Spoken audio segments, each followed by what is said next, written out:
Welcome to news Adda. Style కోసం కాలు మీద కాలేస్తున్నారా? సాధారణంగా చాలామంది ఇంట బయట అనే తేడా లేకుండా అన్ని చోట్ల కాలు మీద కాలేసుకొని కూర్చుంటుంటారు. ఇది చూసేందుకు స్టైలిష్గా సౌకర్యంగా అనిపించినప్పటికీ ఎక్కువసేపు ఇలా కూర్చోవడం వల్ల శరీరానికి కొన్ని ఇబ్బందులు తప్పవని ఆరోగ్య నిపుణులు హెచ్చరిస్తున్నారు. కాలు మీద కాలు వేసుకున్నప్పుడు గుండెకు రక్తాన్ని చేరవేసే సిరలపై ఒత్తిడి పెరుగుతుంది. దీనివల్ల రక్త ప్రసరణలో స్వల్ప అడ్డంకులు ఏర్పడి తాత్కాలికంగా రక్తపోటు పెరిగే అవకాశం ఉంది. ఇప్పటికే బీపీ సమస్య ఉన్నవారు ఇలా కూర్చోకపోవడమే మంచిది. కాలు మీద కాలు వేసినప్పుడు మోకాలి వెనుక భాగంలో ఉండే పెరోనియల్ నర్వ్ పై ఒత్తిడి పడుతుంది. దీనివల్ల పాదాలు మొద్దుబారిపోవడం లేదా పిన్స్ అండ్ నీడిల్స్ లాంటి అనుభూతి కలుగుతుంది. దీర్ఘకాలంలో ఇది నరాల బలహీనతకు దారితీయొచ్చు. ఇలా కూర్చోవడం వల్ల పెల్విస్ భాగం ఒక వైపుకు వంగుతుంది. దీనివల్ల వెన్నుముకపై అదనపు ఒత్తిడి పడి నడుం నొప్పి, మెడ నొప్పి వచ్చే అవకాశం ఉంది.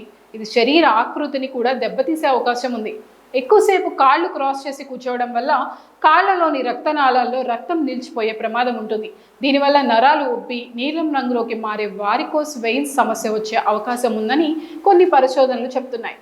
కూర్చున్నప్పుడు రెండు పాదాలు నేలకు సమాంతరంగా ఆనించి కూర్చోవడం వెన్నుముకకు రక్త ప్రసరణకు శ్రేయస్కరం.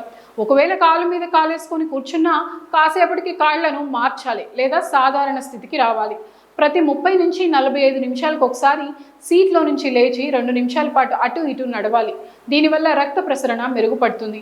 వెన్నుముకకు సరైన సపోర్ట్ ఇచ్చే కుర్చీలను వాడటం వల్ల కాలు మీద కాలు వేయాలనే కోరిక తగ్గుతుంది.